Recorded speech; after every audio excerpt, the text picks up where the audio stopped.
Welcome, Megan. I love the book. It's Thank exciting you. to be here. Congratulations on all the recent success, in particular with the film success of The Wife. Thank you. And everyone in the room probably already knows this, but Glenn Close has been nominated for her role in The Wife, which is adapted from Meg's novel. She already has won the Golden Globe and is nominated for an Oscar, so it's going to be a fun Oscar season for you. Oh my God, very scary. Yeah, it's great. But we are here to talk about this one, the Female Persuasion, which apparently Nicole Kidman is already interested in. So hopefully we'll be seeing this on the big screen as well, or the small screen, either one. Big, I think, yeah. Big, okay, good.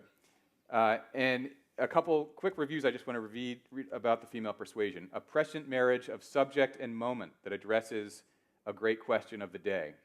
And another, the perfect feminist blockbuster for our times. I saw your talk on Wednesday, and you did a reading from the book, which actually is right on with my first question that I'd written out, so I was nervously listening to you in the audience. On page 30, Faith Frank describes feminism as having two main components, individualism and a sisterhood, meaning that women should be able to have different choices and ideas, yet all be able to come to work together behind this common cause of a woman's movement. In looking at today's environment, would Faith or you, to the extent that there's a difference on this point, do you feel that the women's movement is maybe not inclusive enough? Well, it's certainly been criticized for that. And in fact, my character, Faith Frank, who is kind of described as 2 or 3 steps down from Gloria Steinem in terms of fame, has been criticized for being not inclusive. She came of age in the 70s. I think that it's a legitimate criticism, and I think inclusiveness has to be a goal of all social justice movements, without a doubt. And I think they're doing a lot to broaden the conversation. Mm-hmm. I'm wondering how you feel about the word feminism, because Faith has her definition. Many people in the room here may have their own definition. Sure. And there are these issues out there that are like a third rail, whether it's Roe v. Wade and late term. People are in different sides, and it's a big one and have strong feelings about it. Sometimes a person's position on these issues can get folded into a definition of feminism, and because it means different things to different people, the word itself can sometimes, the peril would be, the word itself could be divisive. How do you feel about the word feminism? I grew up with a mother who was really affected by the women's movement of the 60s and 70s. She hadn't been to college and hadn't had supportive parents, and she became a writer, basically an autodidact, and started publishing. Her first short story was in the old Saturday Evening Post, if you remember, and she bought a down payment on a car and kind of bought herself a little bit of freedom in the suburbs because we had one car that my dad drove. I watched the ways she was helped and encouraged by other women, and it's sort of planted a seed in me. When I was about 13 or 14, a group of girls and I started a consciousness-raising group. Now, there's a term. Doesn't it sound so old-fashioned? It's like talking about scrimshaw or, something from long ago. But for me, I think the things that we talked about, while they're, of course, really different from the things that my friends and I talk about now, what's the through line throughout? And I think for everyone who considers herself a feminist is the desire for equality, for what's right. And that, of course, can mean something different to different people. But for me, it's about the pure word equality, and that can take a lot of shapes. That's why I loved Faith's definition of it. That really spoke to me the way she defined it. So in particular, the inclusivity message. Absolutely, because she's someone who is very charismatic and who people really respond to, because they can sort of imagine their lives. What she's saying, they can sort of, it has an emotional quality to them, and they feel like she's speaking directly to them, the way I know that I'm speaking directly to each of you. One part of the book that I really loved, because it got into a really subtle layer of it, was her relationship with her brother Philip and her father Martin as she's leaving high school. Faith in her young years. So Faith is the older of the Faith-Greer relationship. But in her young days, she's leaving high school, and her family, her father in particular, says, "We don't want you living away at college. We think you should be more of a day student. Go to your freshman year, but live at home." And the brother Philip, whom she's always been close with, sides with the father and says, yeah. And it was such an interesting thing, because it's easy to spot and identify and condemn a Weinstein level of things, but this is a much more subtle, baked-in thing. What would be your advice to a high school student in the audience who faces this more subtle form, or a woman of any age facing something like this in their lives? I think what's really interesting now is that because of the Me Too movement, people's voices are getting heard. People are able to tell stories and say, this is true, this happened to me, this is real, and they don't have to feel afraid in the same way of being, that they would be an outlier in some way. They know that there are other people who have had similar experiences. But one thing that I've learned, and particularly as a novelist, Doug, is that what the news cycle does is it processes everything so fast, right? What a novelist can do is traffic in nuance. And I think that I would say to a young person, what happened to you, or what you feel, and I don't only mean things that happen along the lines of assault, but there are so many layers of what you know in your body and in your mind when you haven't been treated fairly. You can feel it almost in the back of your neck. And I would say, don't be afraid. I mean, you are lucky enough to live in this crazy moment where you will find other people who you can talk about this with. And I think that's true in a lot of places in this country where we live. What do you think? Do you agree with me? I wasn't expecting the tables to be turned on Oh, me. sorry. I'm sorry. Okay. No. Well, I'm interested. You're a novelist. You're male. I mean, you know how you see it. Is it affecting your work, this moment? Yes, I think about it all the time. It's a big topic in our own household.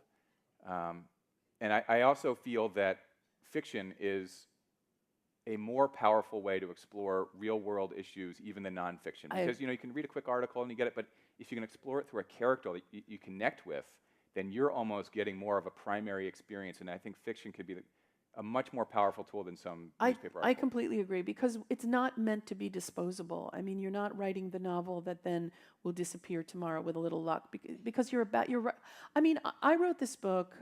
It came out in this year. It came out shortly after everything sort of exploded.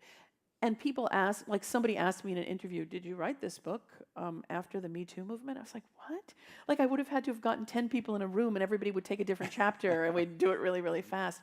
Because the truth is, a lot of the themes of the female persuasion, female power, making meaning, misogyny, the person you might meet who sees something in you, we've been thinking about them forever, right? These are old ideas. And in The Wife, did any of you see the film of The Wife? I mean, oh, great.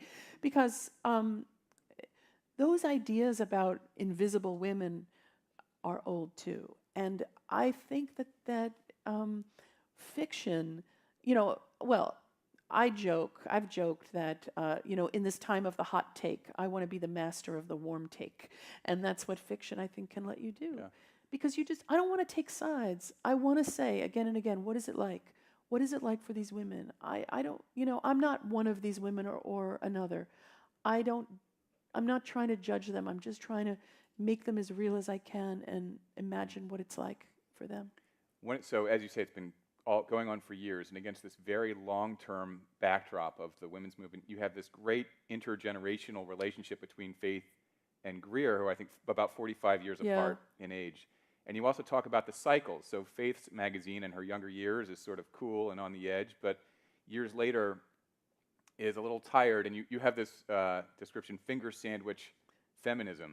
Yeah, that's like a hashtag. I was very proud of that one, I have to say. That she would be criticized of that. I didn't know until Wednesday. I just thought that was a word, but it's your word that you invented. You're like Tom Wolfe coming up with the words of our era. My son insists that I write novels just so I could make up the names of hashtags, books, rock bands. I have one that I'm going to put into my new book. I have an artisanal maple syrup company called ASAP. So it may be true. It may be true that I don't think I write books because of that, but I love creating a parallel world, like an invented world, where you can have people who didn't exist but could have, and that's sort of what I'm trying to do. Well, I think finger sandwich feminism that's going to stick. I hope so. Like to enter the lexicon. That's awesome. Can you talk about these cycles, though, a bit, and these generational handoffs, especially in terms of what should be enduring in the women's movement, and how can a woman pass the torch, and how can a younger woman receive the torch? Well, one of the themes of the book is really about mentorship. And about 6 months before the book came out, my publisher had a kind of media party, and they invited some really wonderful young women journalists from different places, and they gave them name tags, and they asked them to write their name and also the name of a woman who had been influential to them when they were younger. And it was incredibly moving. There were folk dance teachers and Michelle Obama and all kinds of women, both famous and people who had been in their lives. And almost everyone had someone. And I think that for me, thinking about mentorship, I'll tell you, I mean, in my own experience, one person who was very, very profoundly important to me was the writer and director Nora Ephron. And the first film that she directed was based on my novel, and it was called This Is My Life, and it made no money, but it was about a stand-up comedian, Julie Kavner, and her 2 daughters. And it was a really sweet film that's now streaming. But I met Tom Hanks, who I saw again the other night, but I met Tom Hanks many years ago, and he told me that the reason that he agreed to do Sleepless in Seattle was because he had seen This Is My Life. And Nora was someone who, she just loved when you had your own voice. It wasn't that you had to have her voice. She wouldn't have wanted that. And I think that mentorship, it's not the mentor. A good mentor has to have no expectations about the outcome. Can't really have a plan for the young person, because I think that that's dominating. I think they have to just give what they know, offer some wisdom, and then maybe step aside and see what happens. And I think it's essentially a feminist thing when an older woman does it to a younger woman. But one thing that I've found when I've heard from a lot of readers when I was on book tour last April, people said to me, my mentor is my age. I mean, it isn't necessarily one generation to another, although this book is definitely intergenerational. I wrote a novel called The Interestings that everyone in the book was the same age. In fact, they were my age because I'm really bad at math, so I just kind of wanted to, I didn't want to have to worry about how old they were when Nixon resigned. I just made them my age. But this book is really about 2 generations, because I feel like one thing that strikes me about about feminists of different eras and about women of different eras is that they grew up in a different world. Faith had this experience where her parents didn't see her as an equal person to her brother. Greer had an experience where her parents didn't do their job as parents. They screwed up her financial aid forms, and she got into Yale and couldn't go, and ended up at a school where she's groped by a frat brother. Not that couldn't have happened at Yale, but but she has a different life because of some of the decisions her parents made or didn't make. I think that mentorship remains powerful, and teaching someone everything you know, not because of anything, but just because it's what feels right, is something that's going on a lot. When Greer, who again is the younger of this relationship, when she and her contemporaries are coming out of college and get involved in the movement, they're very edgy and uncompromising. Whereas Faith, who has been at it for decades, you write on page 144, seduction was a power move to Faith in the service of a greater good. And Faith, over time, in various points in the book, has made some compromises to get money in the door so her foundation can do the good work with the Ecuadorian mentorship proposal. Is this, on Faith's part, is it her willingness and ability to make compromises? Do you view that as a flaw, or is that wisdom? I don't think it's either. I mean, I think, for me, I'm not a polemicist, and the reason I don't write nonfiction is because I don't really want to have a message buried, like in the bottle of my book, and throw it out into the water. I think compromise is part of a lot of people's lives. And it made sense that this woman isn't pristinely removed from ideas of compromise. What I personally think about it almost doesn't really matter when I'm writing. I needed to understand why she was doing it. We all make compromises. She's more pragmatic than Greer. But there's something also about young people who plan to kind of bash through the world. They may change their views later on, but that energy is moving to me as well. Yeah. There was a great part I loved in the beginning, it's page 151 of the hardcover anyway, When's the paperback out? May 21st. I love that you're naming pages. That is so, only a writer. It's so fantastic. It honors where you can find things in a book. It's great. Well, Thank and you just have so many great passages that I was taking notes as I was reading. But Greer has this moment of recognizing that wherever she looks, she sees half her nose, And so I literally stopped and started I know, I'm going sorry, cross-eyed. But she notices this in connection that she cannot escape who she is. Right. And later in the book, and I don't know if this is an intentional tie-in, but in the page 278 of the hardcover. You remember 278. It's Faith this time, and she's talking with Harry, the trumpet player, who says she has a big honker. Yeah. Which for Harry, word of the wise, if you're looking to, that is not the way to get to the next step. But I was wondering if, if there is a connection there, if you feel that for certain people who cannot escape who they are, living in the times in which they live, that they are destined to pick up a mantle of a women's movement. I have never made that connection before, but I believe that I believe in, subconscious reasons for putting things into books. It's like you put things into books, you don't really know why you put them there, and it's only much, much later, either when you're revising it or when you're talking to someone on a stage, that you think, that's really possible that I somehow sort of saw that and ran with it. I think, yes, these are women who grew up in really different times, and I'm tracking their lives as they intersect. But there are overlaps, but they're subtler because the times are so different, but definitely. Mm-hmm. Well, all right, now it's getting humiliating, but on page 442. Yeah, remember that one? It was, remember you laughed in the beginning, then you cried in the second paragraph? Yeah. There's the character Kay Chung, who's really the generation coming up behind even Greer, and is their babysitter now that Greer is older and has a child of her own. She says that she doesn't care about having leaders for a cause, that leaders aren't necessary, and that maybe the cause is better off without leaders. Do you agree with that? Well, I think, okay, so this young woman who appears at the very end of the book, somebody said every funeral needs a baby, and there's a sense, and if you remember the film All About Eve, at the very last shot is a young woman comes in when Eve has become big, and she puts the dress up, and she starts bowing before the mirror, curtsying as if she's accepting her awards. I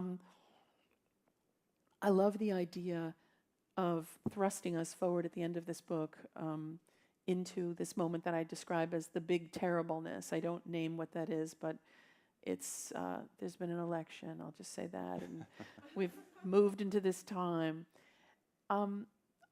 Again, this is really the honest answer. I think that what Kay Chung feels, for me, it's not even as much about the substance of what she's saying as about the certainty that she has that she's right, and that's how you can bash forward into life. I think that there's some truth to that we fetishize the notion of a leader, and I think it's really, really interesting to think how different countries view leaders. And I've had so many great conversations with the speakers here, about these questions about government, and I think it's all in flux very much. I think because of what's happened in the country since 2016, I think that ideas around what does it mean to have a leader? Like, are they supposed to actually represent us? Do we see ourselves in them? What if we don't? I think these are all changing, and it will be really interesting to see how that goes. I don't know where it is, but the thing is, she says this as if she's the first person to ever think it.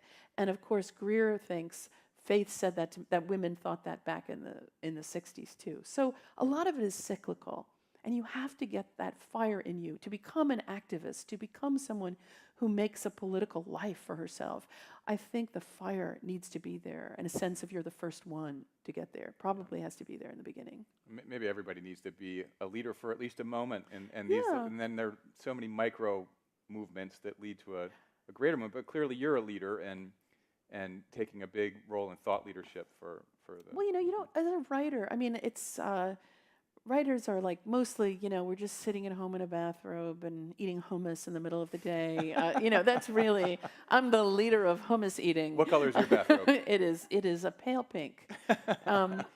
But I grew up, as I said, with a mother who was writing, and I would see her in her bathrobe, and she said to me once that she didn't wish on me the vulnerability that a writer necessarily has to have, because the world doesn't always love your book. And if you're a writer and you write a novel called The Interestings, someone on Amazon is going to headline their review, not very.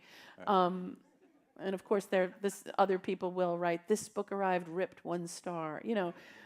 But I think Do you read all the reviews? No. I wish I No, could that really gets rid of the taste of wanting to read your reviews pretty fast. But I think you're right, Doug, that the idea of when you have a moment where something you say, whether it's in public or on the page, resonates with someone and they write you or stand up and say something, it can change things for you. It can change things for you in a big way. And I've never thought of myself in a leadership role. I think the writers, we're trying to, I don't have a message. All I want to do in my novels, whatever they're about, whether in The Wife and in this book, is show what is it like. They often do deal with women and women characters. And you just, people say to writers, write what you know. I've always thought that it's write what obsesses you. And we have one really good way of knowing what that is, but nobody would want to do it, which is look at everything you've Googled for the past 24 hours. I've joked that mine would be Virginia Woolf and does this mole look suspicious? But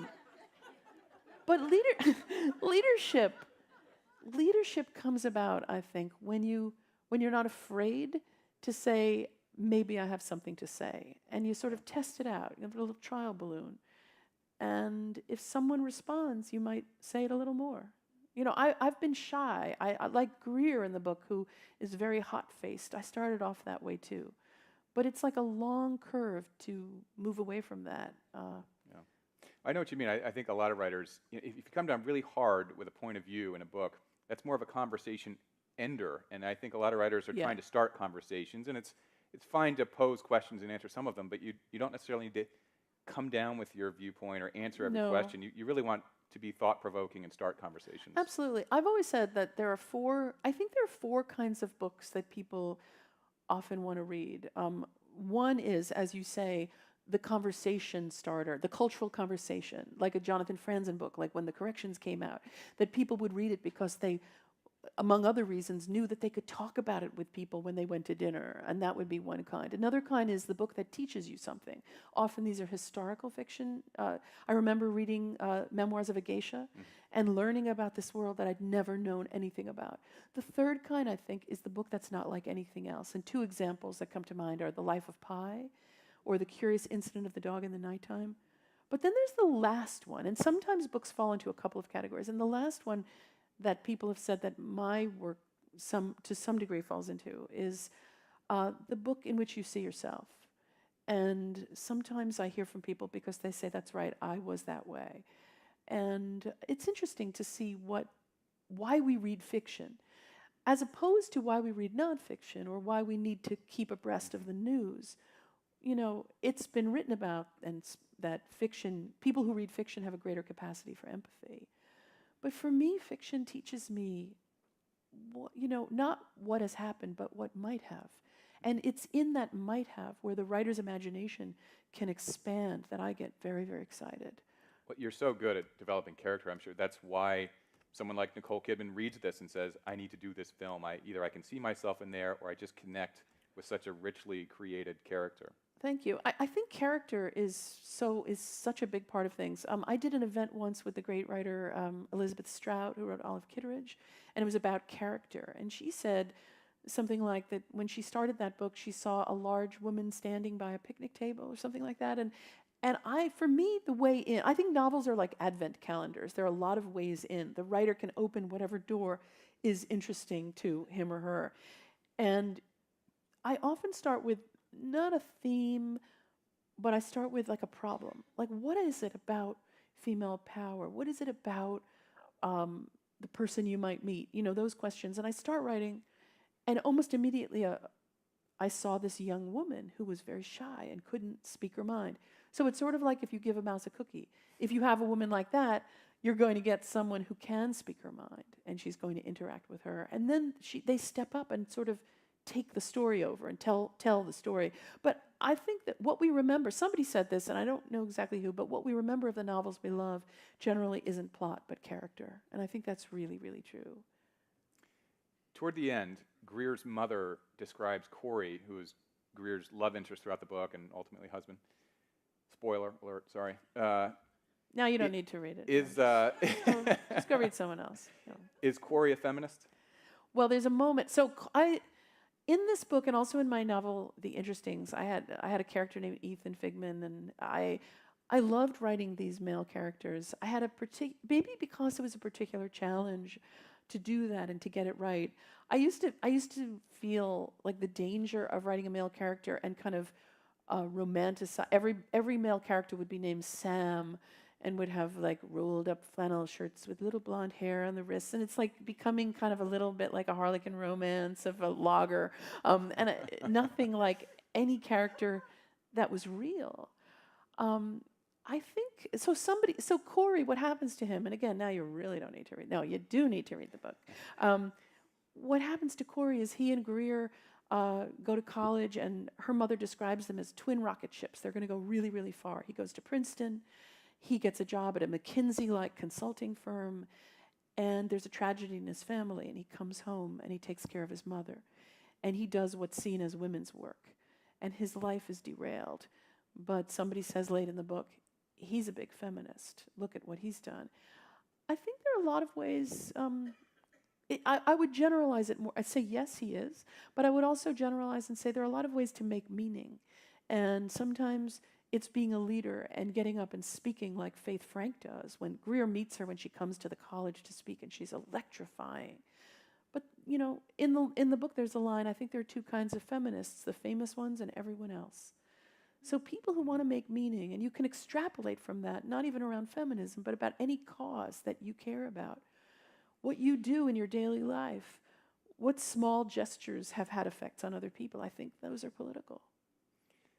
I have obvious reasons for asking this next one, but what can be the role for men in the women's movement? And this may be too big an ask, but if you can answer it, if it's at all possible to answer it in this way, what are two things that I can do this year, or any man can do?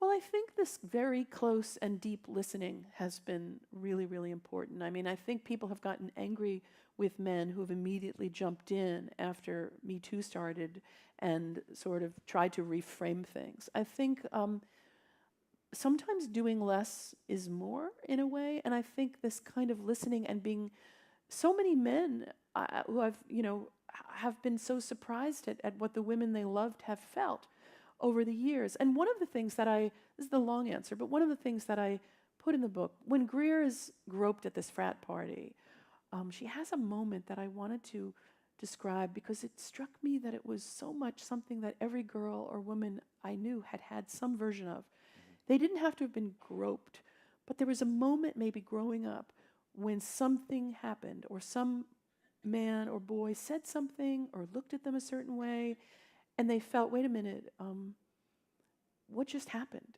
Do I have a right to say that's not acceptable? Do I just suck it up? Is this what it's like being female? Roll your eyes. Whatever you do, you could sort of just blow it off. But that everyone had a moment like that, and I think some men didn't really understand that that was really a part of women's lives so deeply. So I guess, first of all, listening is the second thing. But I think beyond that being whatever one's proactivity can be with regard to the women in one's life, particularly daughters, I guess, too. We have this great responsibility now. I mean, I'm the mother of two sons, and I didn't think when they were growing up, how to make them into feminists. I didn't think that directly, but I tried to just live my life and show them who I was and who my husband was and how we divided the labor, and they could see it in action. So I guess showing it in action, your behavior in the household, with your spouse, with your children, with your male children and female children. I think it's being that person, not just what you say. But I'm sure you're doing these things. We're trying, we're always learning, though. But as you say, it's interesting you said male children, female. We have 2 boys and a girl, so I also think about, doing it right for both of them, making sure, our boy is thinking the right things, but also that you don't want men to be pariahs and that sort of thing either. But making sure it's a better place for our daughter, because I know women who, when they take the brave step of saying, discussing an experience that happened in the past, the response every time is, a line of women saying, "Yep, here are the 10 times that happened to me." Yeah, yeah. Here's another one that I actually would recommend. We always, there's been so much, I don't know how old your sons are, but there's been so much about finding male characters in fiction that boys can read when they're young. We read The Secret Garden with our sons because I loved it so much. So I would say read The Secret Garden to your male sons and grandsons, or books that feature girls that don't, why are we delineating in such a way? Girl experience is experience, and the idea of having to have boys relate to things as a way of getting them to read fiction, I'm kind of wondering if we got that wrong in a way. I get that, and I have a children's book coming out actually called Two Night Owl from Dogfish, coming out for like 10-year-olds in just a couple of weeks, and it's about two girls. But I would hope that boys would read it, because otherwise there's this sense that girls are different. Oh, that's a different thing. That's a different world. But I think human experience is something that we're now thinking about in different ways as we have more information about not just how we live, boys and girls growing up in the U.S., but people around the world. And I think it's about shared experience. Fiction is about empathy, and that's a big reason of why I write it. It's funny, I was just back in the green room or whatever we call it there, talking to some other writers. Susan Eisenhower's back there, and she knew I was coming on to talk about this. And we got to talking about kids, and she was saying, people will say when your daughter gets the teenage years, like, that is a real, the teenage girl, that's a tough time. She's like, that is sexist. I know plenty of teenage boys you wouldn't want to be responsible for at all. No, I have heard, yes. When I wrote a novel called The 10-Year Nap about women who stop working when their children are born, and then suddenly 10 years pass and they're trying to figure out, it was also kind of about making meaning. I feel in a funny way that writers, I did an event with Ann Patchett at her bookstore, her wonderful bookstore Parnassus in Nashville, and I said something like that writers have like 2 or 3 arias to sing, and she said, no, only one. But I think that there's a line in that book talking about sort of the sexist things that people say about child raising, because somebody said this and I had to put it in a book because I had sons, and they said, oh, boys, you have to raise them like dogs. I was like, what? What? Have to get them spayed? Like, what does this mean? What it meant was like, let them run. It was insulting to the idea of young boys, and the idea that it was only physical, that they had to just be run wildly. And I think that you have to look at who your children are and go beyond gender, and I think that that's something that I've learned as a parent. So I do want to save a good amount of time for audience questions, because I'm sure there are a million, but before we do that, is there anything you're permitted to say, or is it early enough or enough in to talk about book to film for the Female Persuasion? Sure. So Nicole Kidman and Linda Obst are co-producing this for Amazon as a feature film. Amazon now is sort of branching into features more, and I would love it if Nicole stars in it. But it's way too early. The writers are the head writers, wonderful writers for the show This Is Us. So wow. I feel really well taken care of, just as I was with The Wife, I have to say. And that was 14 years in the making. I hope this isn't 14 years in the making, because I want to enjoy it while I can, don't have to take a Sterilator to go see it. But I feel really, the thing about having actors play your part is like when you write a novel, and I don't know where you stand on this, do you picture your character's actual facial features? No, you mentioned this on Wednesday, and I'm the same. I don't, there was one case, I wrote a novel that was about a presidential campaign, and I happened to be on a plane across the aisle from Tim Pawlenty, who had just dropped out of the race that year, and I was halfway through the first draft, so that's the one time I've actually, the character resembled Pawlenty only in the face. He wasn't, in character really as a person. That was the one time I could picture the face. Otherwise, it's, as you say, more of a blur. It's a blur. But when Glenn Close and Jonathan Pryce got attached to it, like suddenly it went into sharp focus and it changed. But I think for me, I'm thrilled. I think Nicole Kidman, her powerful work really in Big Little Lies, if I'm sure many of you saw that, was really kind of a revelation to me. And I was really honored when she got involved with this. I was on a plane on book tour for the Female Persuasion, and I got off the plane to a million messages. She had Instagrammed herself reading the book and said something about that she was going to be working on it. I knew that was happening, but I didn't know it was going to go on Instagram, and I got a thrill because, look, at the end of the day, writers, we write the books. What happens after that, I can't control. Somebody said to me when the Nora Ephron film was about to come out, aren't you afraid of what they're going to do to your book? And I said, my book's on the shelf. They can do what they do. So I'm truly honored that that they're hoping to make it into a film, and I can't wait to see what they do. Well, that is great. In the not as many years as you, but I have yet to come across someone in the wild reading one of my books. I want to walk down a plane aisle and be like, what would you do? Would you go up to, what would I you would do? go take a selfie with them and post it to my social media. I know. The worst though, the worst though is when you see somebody like in a bookstore and they're like, and you see them like take it off the shelf, put it back. It's so horrible. I feel like I want to like, it's like the lyrics to Beast of Burden. I want to go, ain't I rich enough? Ain't I rough enough? Like what? What do you need from me? What did I not do? Or just pretend like, that one's really good. Yeah, really good. Yeah. Oh, yeah. So we do have a few minutes for questions from the audience. Anyone?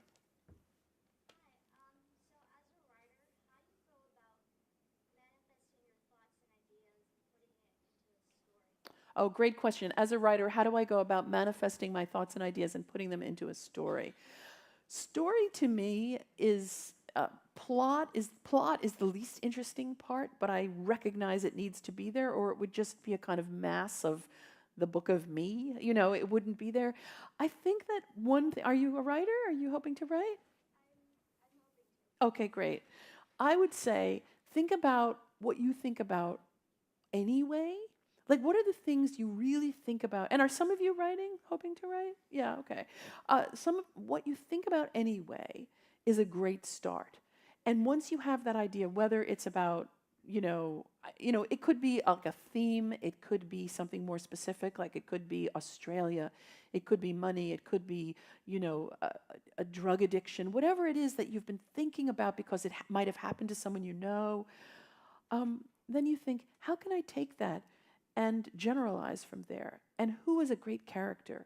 You might write a few lines in a character's point of view about the thing that maybe you've been thinking about. Don't worry right away about, is it too autobiographical? Don't worry about that at all. That's what revision is for.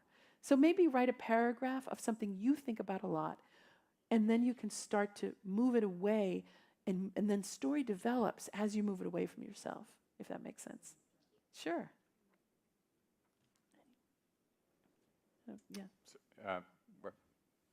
Sir?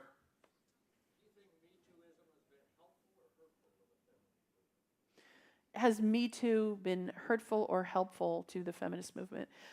I can't generalize about it. I think that we are in a moment. I think that it is very important. So in that sense, it is very helpful. There are stuff that people are going to get wrong. It is so early. It is early days. We're just starting to talk about things in this way that we didn't do for so long. So there will be missteps, of course. And it's a messy, anxious process. But I think it's important that the important thing is that people are able to say, this happened, and to be heard. I think that's important for everybody. Yeah. Have I ever thought about writing an autobiography? I think that Midler should play me. And she could, we look alike, and she can sing, Meg, no, I have never, because I don't think that anything really interesting has happened to me.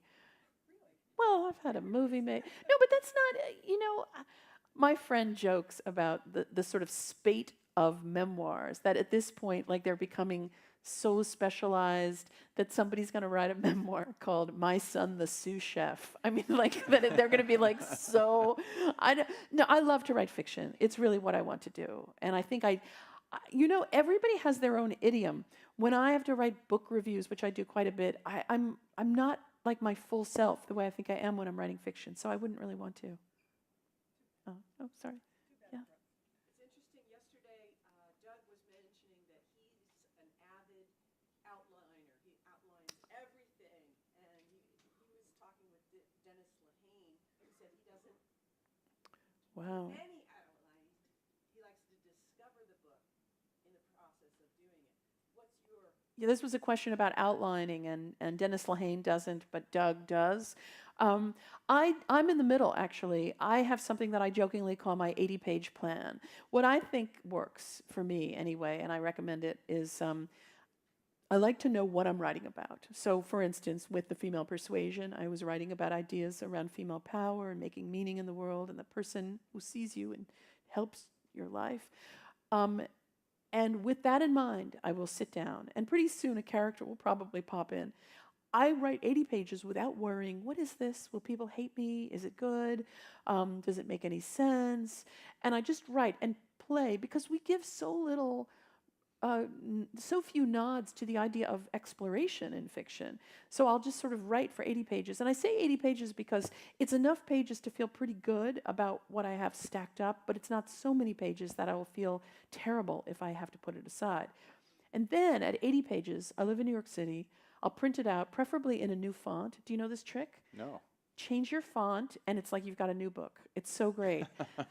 You've been sitting there in Times New Roman for 2 years, and now you're in Palatino. This looks pretty good.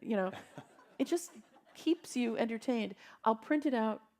I'll go sit in a coffee shop in my neighborhood, and I have to now reckon not with the book that I hope to write, but the book that I did write. And that's when I start outlining. Now I know what it is. I'll start outlining. Yeah. Sir? I'm wondering if at some time feminism will die out when we have true equality and you don't need to advocate for it. Will feminism die out when we have true equality? It would be really interesting to live long enough to see that happening. Wasn't that line of Ruth Bader Ginsburg that we'll have true equality when we have 9 justices, right? We can't imagine that now. We thought we'd be at a different place in 2019, back in, didn't you, I mean, when I became aware of feminism, there was this idea that everything would be changed within a few years, and it seemed so hopeful. It's an ongoing thing, so who knows? Who knows? Curious, we're talking about boys and girls and everything. My experience is generational. We have a 29-year-old and a 32-year-old daughters. We got married late in life, had our kids late in life. So the generational gap, my 32-year-old is very much a feminist. And her dad is a math major engineer. I've been a community volunteer lifelong, all kinds of things. And because she's so passionate, sometimes it's difficult for dialogue to happen. Yeah. And she does it wonderfully. She says, Mom, I know you're coming from a place of love, but. That's a big but. Yeah. What comes next? So I'm just curious. So much of this is peers and parenting and everything, but there's also that generation. Yeah, I think it really it's for me with my sons. My younger son, who's just turned 24, I feel like he's a new person now in some funny way. Like he was, like ready for his close-up with his mother now. It's like we're talking about things in a new way. But people their experiences are so different. But finding that Venn diagram overlap between someone's experience and yours is the sweet spot, I think. We might have time for one more quick one. We've got 1 minute. Yeah.